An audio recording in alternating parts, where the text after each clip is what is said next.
Boa noite, pessoal. Hoje teremos o encerramento das atividades do primeiro semestre da LAPSE. Obrigada a todos pela participação e paciência. Gostaria de falar que no segundo semestre vamos estar com atividades também, mas elas serão com inscrições mensais, cada mês com um tema. Em setembro, começaremos com o tema de prevenção do suicídio. Em outubro, trataremos de transtornos alimentares. E em novembro, teremos um cine-debate para discutir algum filme com a temática psiquiátrica. Estão todos convidados e fiquem de olho nas redes sociais da LAPSE. Então, hoje, vamos começar com a palestra sobre transtorno de personalidade borderline com o Dr. Roberto Hatzky. O Dr. Roberto Hatzky possui graduação em Medicina pela Universidade Federal do Paraná, também possui mestrado em transtornos de humor pelo setor de psiquiatria da USP. Atualmente, ele é professor e chefe do Departamento de Medicina Forense e Psiquiatria da Universidade Federal do Paraná e também é diretor clínico da Clínica Heidelberg. Então, a palestra do Dr. Roberto Hatzky.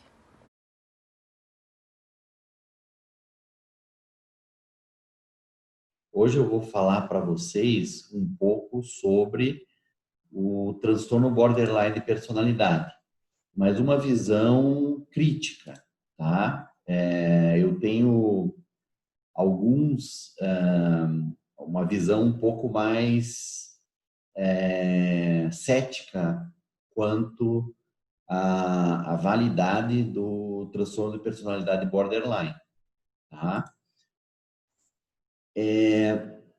O transtorno de personalidade borderline, ele é um diagnóstico que existe no DSM-4, DSM-5, atualmente. Ele surgiu no DSM-3. No DSM-2, ele aparecia como esquizofrenia borderline, um subtipo de esquizofrenia. Era uma época que os americanos achavam que tudo era esquizofrenia. No DSM-3 ele apareceu pela primeira vez, né, na Revolução, que foi o DSM-3, e ele não aparece no CID-10 com destaque, ele aparece como transtorno de personalidade emocionalmente instável, subtipo borderline. Quando eu estava na residência, se dizia que o transtorno de personalidade borderline, tinha um professor meu que falava, era uma formulação cultural norte-americana, tá?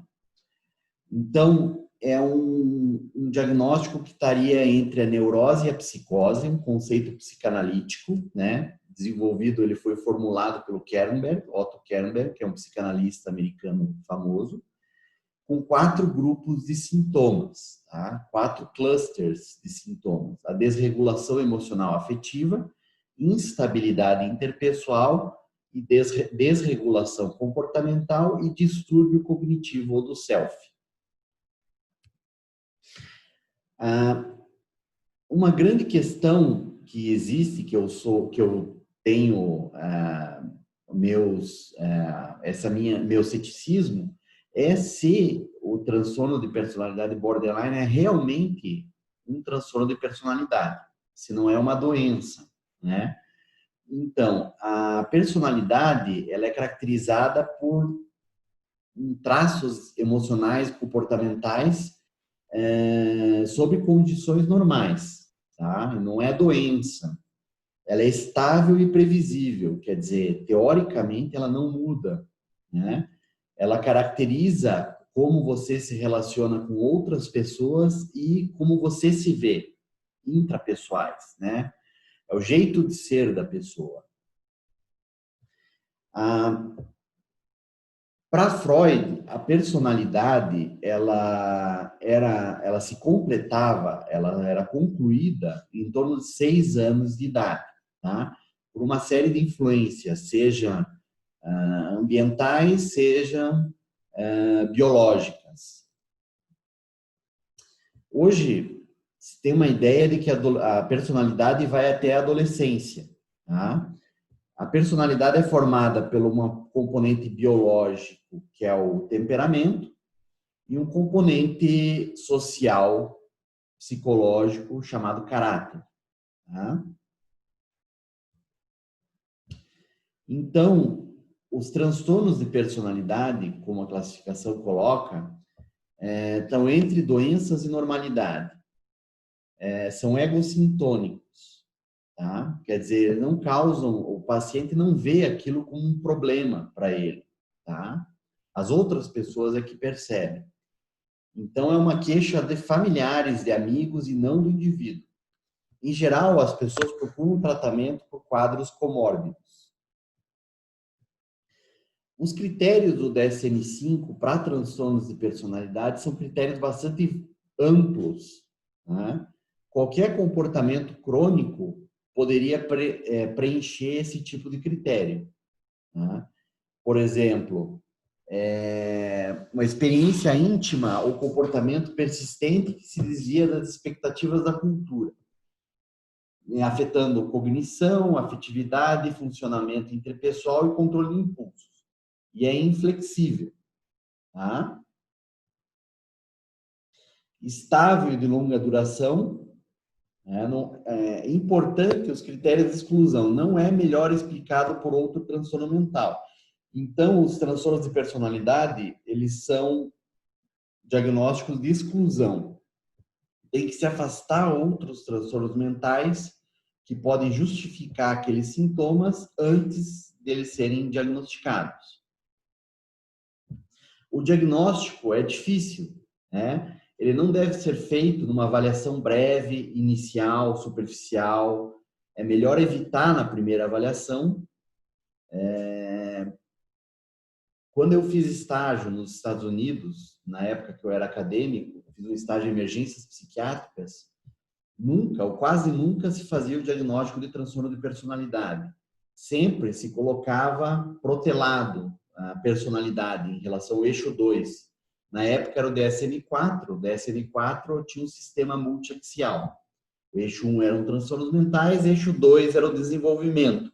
A personalidade faz parte do desenvolvimento, ao invés das doenças, que são o processo para Kraepelin.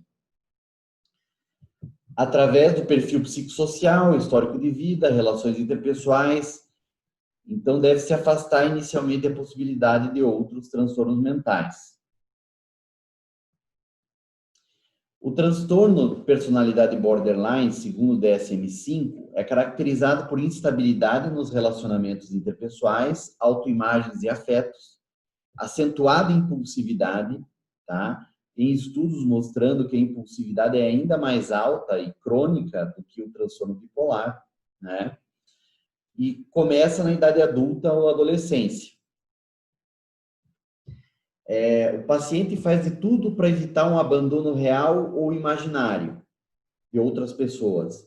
Há uma alternância nas relações entre idealização e desvalorização.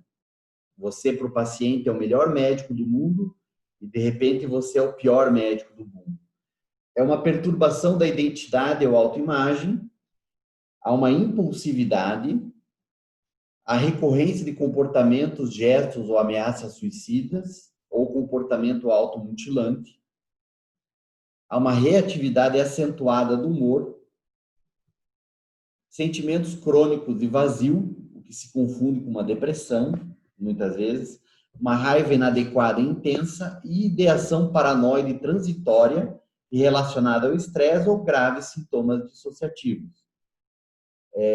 Essa ideação paranoide transitória é o que levou a ser chamado de borderline em relação à psicose, né? Ou ser colocado como um subtipo de esquizofrenia no passado, tá? Pelos americanos, né? Os europeus nunca pensaram dessa forma. O transtorno de personalidade emocionalmente instável, pelo CID-10, tem uma tendência marcante a agir impulsivamente, sem consideração das consequências, junto com instabilidade afetiva. Há uma dificuldade de autocontrole. Tem dois tipos, impulsivo e borderline, sendo o borderline mais grave. O borderline ele tem autoimagem, objetivos, preferências internas pouco claras ou perturbadas, sentimentos crônicos de vazio, relacionamentos intensos e instáveis, esforços excessivos para evitar abandono e ameaças de suicídio ou autolesão. A prevalência na vida do transtorno de personalidade borderline é 5,9%. É alta. 15 a 28% em ambulatórios ou hospitais psiquiátricos. 10%, pelo menos, em emergências médicas. A grande questão, como eu falei para vocês, o transtorno de personalidade borderline é um transtorno de personalidade? Eu vou mostrar alguns indícios que não, que na verdade seria uma doença heterogênea, ou um conjunto de doenças. Qual que é a validade do transtorno de personalidade borderline? Segundo os critérios de Guse e Robbins, tá? Para validação de um transtorno mental, ele tem que se separar de outros transtornos mentais, tá? Transtornos do humor, psicóticos, estresse pós-traumático, tá? Em relação ao transtorno do humor, por exemplo, os pacientes com transtorno de personalidade borderline, eles vão ter depressão em 80% dos pacientes com borderline, tá? Uma comorbidade alta.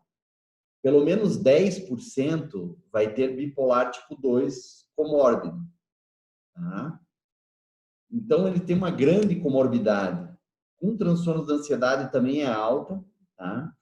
E o estresse pós-traumático muitas vezes aparece com a reação a traumas, a abuso sexual na infância, tá?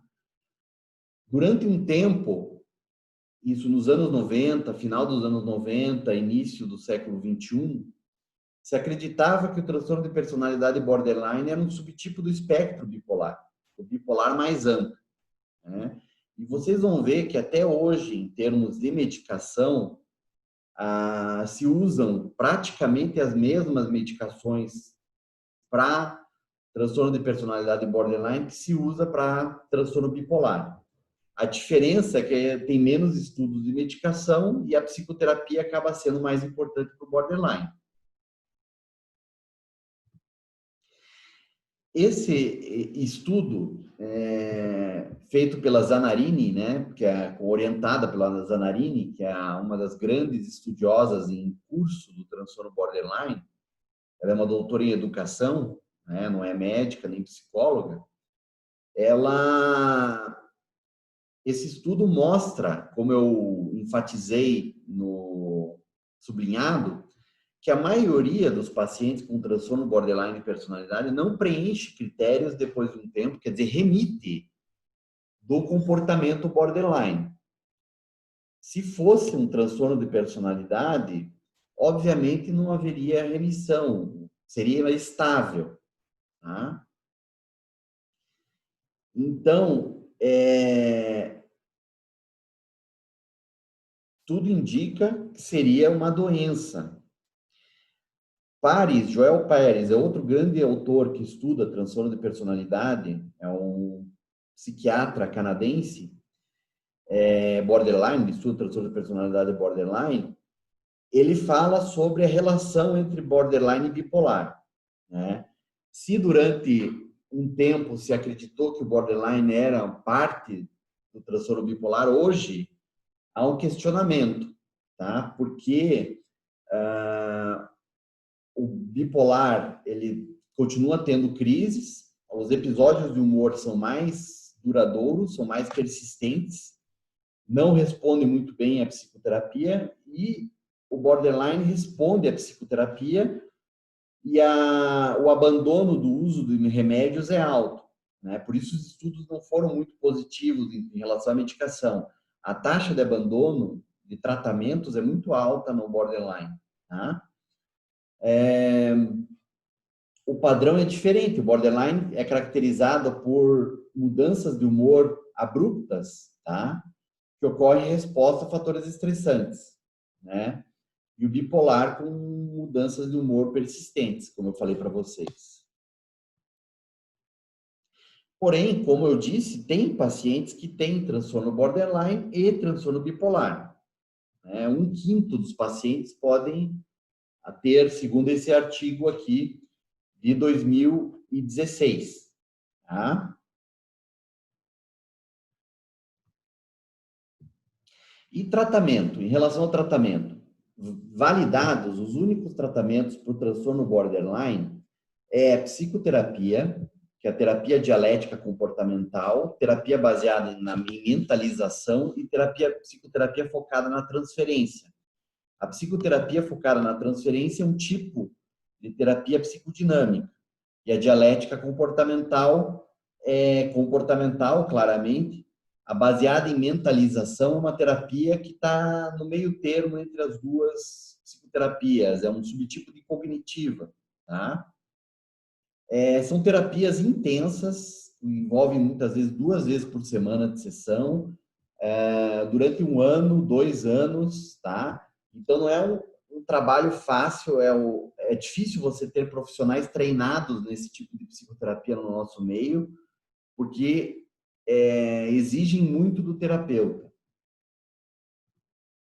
A psicofarmacologia, nenhuma medicação é aprovada, tá? Mas se usa frequentemente antipsicóticos atípicos, anticonvulsivantes e inibidores seletivos da recaptação de serotonina quando o paciente tem depressão. Então, se trata a comorbidade, tá? O diagnóstico do eixo 1, que aparece, apesar do eixo 1 não existir mais, o DSM-5, é um conceito interessante ainda. Se usa medicações para tratar as comorbidades, tá? O prognóstico, como eu falei, como a Zanarini explicou naquele artigo dela, há uma remissão com idade dos sintomas comportamentais, automutilações e a desregulação afetiva. Há um questionamento se o self, que é o central de personalidade, se muda, tá? Os que defendem que borderline é um transtorno de personalidade usam essa argumentação do self. O problema é que é difícil você avaliar o que é o self, né? É um conceito muito abstrato, que depende de um referencial teórico, tá? O suicídio pode ocorrer até 10%, tá? Então, em resumo, o borderline, eu particularmente acredito que o borderline hoje é uma doença, tá? Heterogênea, que pode ter muitas causas, né? Provavelmente são pacientes que antigamente você via, talvez, na histeria do Freud, com um trauma complexo, né? Com estresse pós-traumático complexo, com uma desregulação do humor, uma imaturidade emocional. Muitos melhoram porque adquirem maturidade, tá? Com a idade. Então, o borderline ainda é um quadro, vamos dizer assim, questionável em certo aspecto, porque depende de determinadas culturas, depende do meio social, né?